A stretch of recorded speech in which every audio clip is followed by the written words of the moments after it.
Ever wondered how your favorite Lord of the Rings villains would rank in terms of pure evil? Today, we're diving deep into Tolkien's darkest characters and mapping them onto Dr. Michael Stone's 22 levels of evil. A chilling hierarchy that breaks down evil from crimes of passion to the most deranged. Let's start with the least evil and work our way up to the top. Our list begins with a level reserved for those whose violence is purely reactive, a raw and uncalculated response to survive, devoid of malice or psychopathy. As a predator by nature, Shelob, the monstrous spider of Cirith Ungol, is considered one of the most terrifying creatures in Middle-earth. She doesn't kill out of malice, but to feed, making her motivations primal rather than psychopathic. However, Shelob actively lures victims into her lair, creating an environment that leads to an endless cycle of life and death.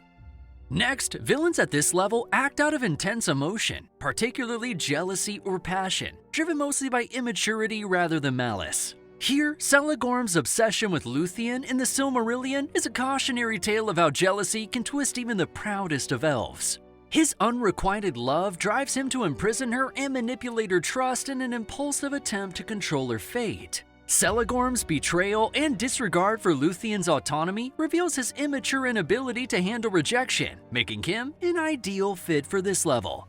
Moving up a level, we find characters who don't lead the charge themselves, but instead pave the way for even greater evils, serving as enablers, accomplices, or facilitators for more dangerous characters. For example, as Saruman's spineless servant, Grima Wormtongue manipulated King Theoden and weakened all of Rohan from within. While Grima didn't commit murder himself, his deceit enabled Saruman's forces to kill and plunder across the kingdom. His alliance with Saruman was driven by ambition and cowardice, not psychopathy, making him a classic example of a dangerous accomplice. At level 4, villains provoke the very conflicts that lead to their violent acts, blurring the lines between self-defense and calculated harm. Bolg, the son of Azog, was a brutal enforcer and leader of orc armies during the Battle of the Five Armies. His violence was driven by both personal vendettas and the territorial aggression of his kind. While Bolg often acted in response to challenges from Thorin and other forces, his relentless pursuit of dominance provoked much of the conflict that surrounded him. Higher still, characters at this level commit horrific acts against family members, often driven by deep psychological trauma or madness. Overwhelmed by despair, Denethor's spiral into madness during the siege of Minas Tirith made him a tragic figure in Tolkien's lore. Consumed by despair after his elder son Boromir's death and manipulated by Sauron during the Palantir, Denethor attempted to burn himself and his remaining son, Faramir, while still alive. His actions were driven by psychological trauma and hopelessness rather than outright evil, and his fall remained a cautionary tale about the dangers of succumbing to despair. At level 6, characters commit violent acts on impulse, driven by rage or instinct, and without premeditation. The Balrog, also known as Durin's Bane, was a being of immense power and terror. Awakened in the depths of Moria, it was driven by instinctual rage rather than calculated malice. Its confrontation with King Durin and later Gandalf on the bridge of Khazad-dûm highlights its impulsive nature, attacking anything that crosses its path. While immensely destructive, the Balrog's lack of strategic thinking and primal rage make it a perfect example of a villain acting impulsively in the heat of the moment.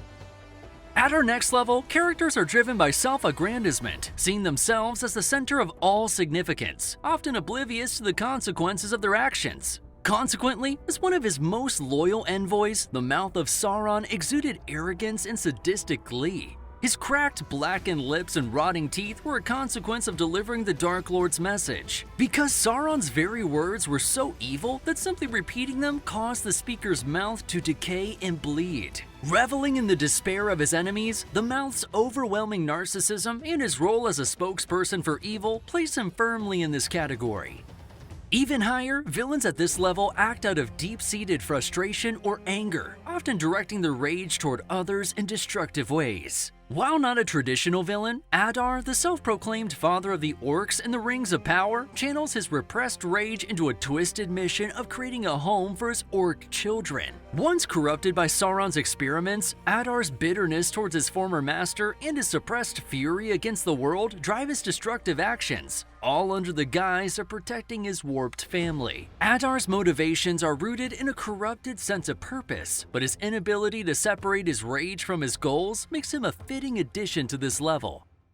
At our next level, characters let jealousy and obsession consume them, driving them to psychopathic actions in pursuit of achieving their goals. Feanor, the creator of the Silmarils, is one of Tolkien's most complex and tragic figures. His jealousy and possessiveness over the Silmarils drove him to horrific actions, including leading the first kinslaying of the elves at Aquilonda. His willingness to betray and slaughter his own kin to achieve his goals revealed psychopathic traits fueled by envy and obsession. Though a brilliant craftsman, Feanor's inability to let go of his creation, even when it leads to ruin, cements him as a tragic yet deeply flawed figure at this level. At level 10, villains kill to maintain their power or ego, but lack the deeper malice of psychopathy. As an example, Smaug's destruction of Dale and Lake Town was motivated by greed and arrogance. The dragon's hoarding of treasure and disdain for all other beings highlights his egocentrism. Smaug doesn't kill for pleasure, but fiercely protects his fortune and eliminates anyone who threatens his dominance over his hoard. As he so menacingly said, "I am fire, I am death," making Smaug's pride and condescension a perfect fit for this level.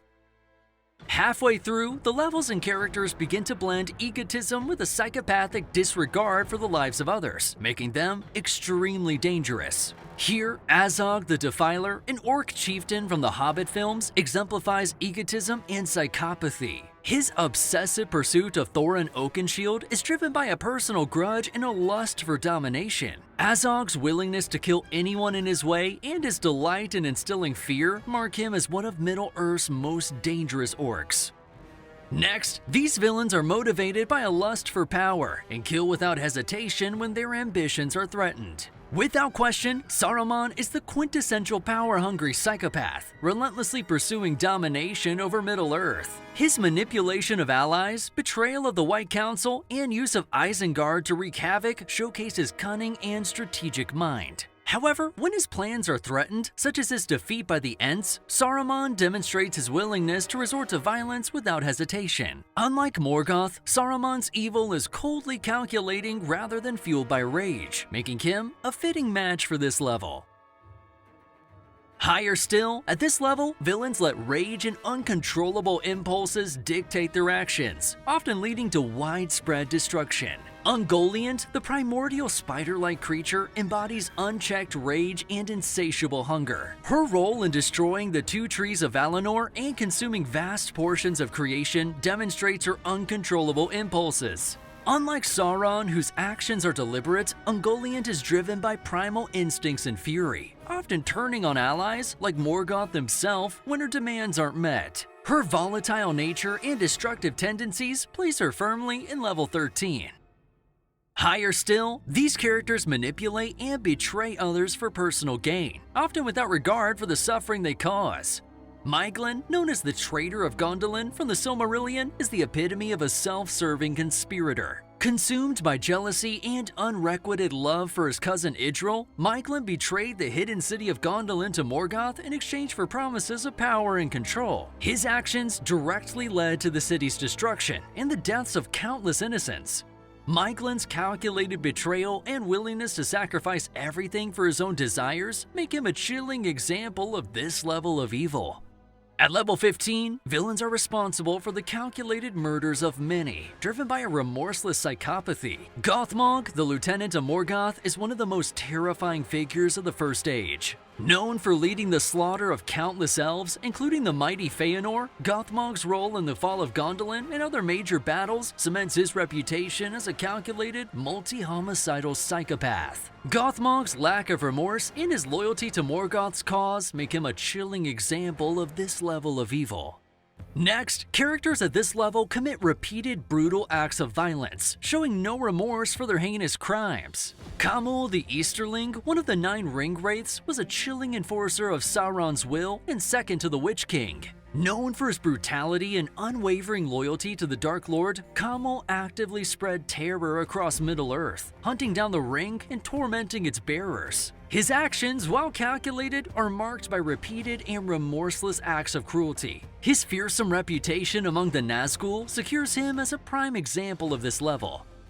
The next level highlights obsessive tendencies where villains pursue domination or cruelty as a twisted compulsion, often targeting the helpless in systematic ways. Here, Lorgon, a lesser-known Easterling chieftain, was described as a cruel and deviant leader in the history of Middle-earth. His rule over enslaved elves showcased an obsessive delight in cruelty and physical domination.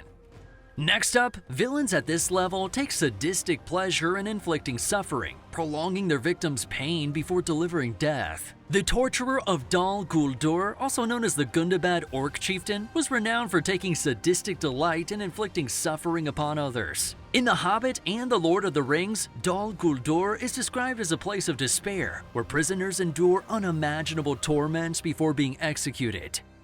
Higher still, villains at level 19 commit large-scale acts of terror and domination, often through enslavement and manipulation. Here, Sauron's reign of terror across the Second and Third Ages epitomizes large-scale domination and subjugation across Middle-earth. From his creation of the Rings of Power to the enslavement of the Nazgul, Sauron manipulated others to achieve his goals. His rule over Mordor and the terror he spread throughout Middle-earth marks him as a master of subjugation and terror.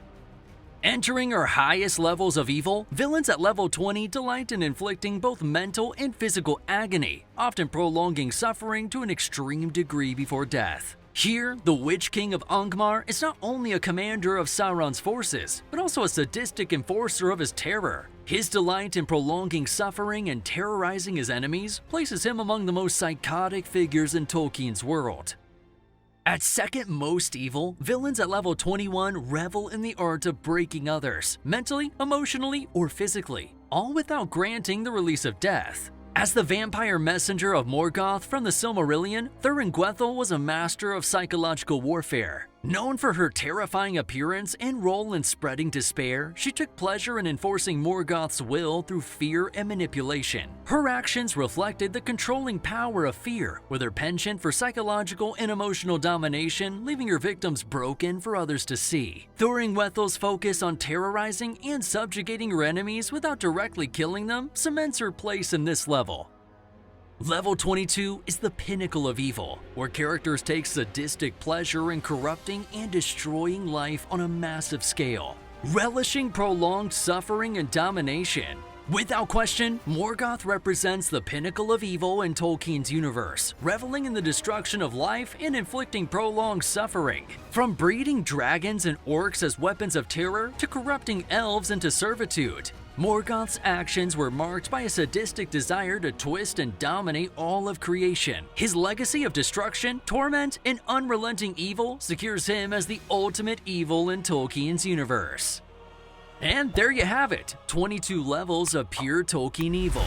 I know evil's not supposed to have favorites, but if you had to choose one, who would it be?